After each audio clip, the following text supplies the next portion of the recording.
Les haut-parleurs fonctionnent en transformant un signal électrique en son. Tout commence par une bobine mobile en fil magnétique et un aimant permanent qui s'attire et se repousse. En bougeant, la bobine fait vibrer rapidement un cône souple, puis le mouvement du cône fait vibrer l'air, ce qui crée des ondes sonores.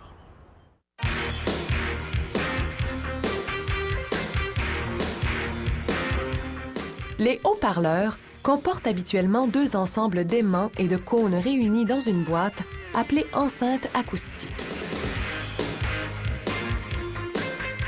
La structure magnétique interne est fabriquée à partir de deux plaques métalliques de 13 mm.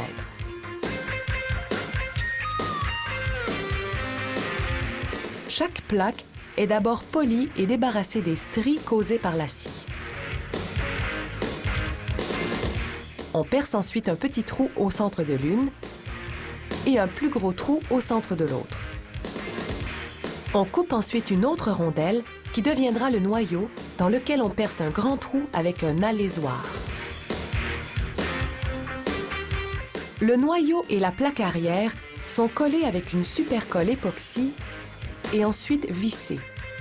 Cet assemblage devra pouvoir résister à de grandes pressions magnétiques. Un grillage de caoutchouc mousse est ensuite ajouté en guise de cache-poussière.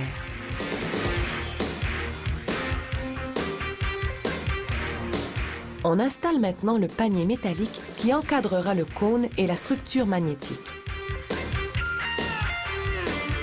La plaque frontale est alors vissée,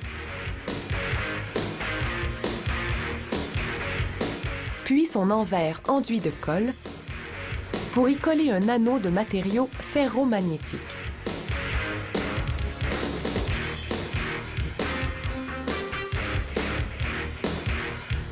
Une fois terminé, l'assemblage complet est renversé et rejoint la plaque arrière. Le noyau est positionné et ajusté au centre, puis collé en place. On visse alors les terminaux pour ensuite conduire l'ouvrage vers le magnétiseur. Avec ses 600 volts de courant direct, l'appareil crée des pôles positifs et négatifs qui transforment la structure magnétique en un aimant permanent. Il générera un champ magnétique constant. C'est là que la bobine vocale est enroulée autour de l'élément électromagnétique qui sera en constante interaction avec l'aimant permanent. Des fils de cuivre isolés à l'émail sont enroulés et collés sur une feuille de plastique rigide. Les pôles positifs de la bobine vocale seront attirés par les pôles négatifs de l'aimant, tandis que les deux pôles négatifs se repousseront. Le haut-parleur étant alimenté par un courant alternatif, les pôles de la bobine vocale seront constamment en mouvement puisque le courant alternatif passe du positif au négatif plusieurs fois à la seconde.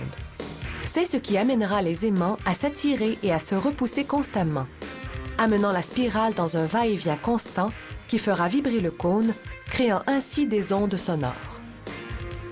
Après avoir placé la bobine vocale entre le noyau et la plaque centrale, on colle la suspension. Ces anneaux de tissu qui empêcheront la bobine de vibrer latéralement et de toucher l'aimant. Le cône est collé. Les raccords électriques sont ensuite soudés. Le courant de l'amplificateur rejoint les deux terminaux et ces deux fils se branchent avec la bobine vocale. Après avoir vérifié qu'il n'y a aucun frottement sur le cône, on y colle une paroi anti-poussière. Vient maintenant le temps de vérifier le tout. Au moyen d'un transmetteur de fréquence, on s'assure que ni la bobine vocale, ni le cône ne sont obstrués. Les ondes sonores ainsi fabriquées sont ensuite analysées par ordinateur. Les enceintes à deux voix ont deux haut-parleurs, un pour les graves et l'autre pour les aigus. Le haut-parleur de grave vibre plus lentement pour les basses fréquences, tandis que le haut-parleur d'aigu vibre plus rapidement pour les hautes fréquences. Une enceinte peut aussi avoir un troisième haut-parleur, cette fois pour les fréquences moyennes.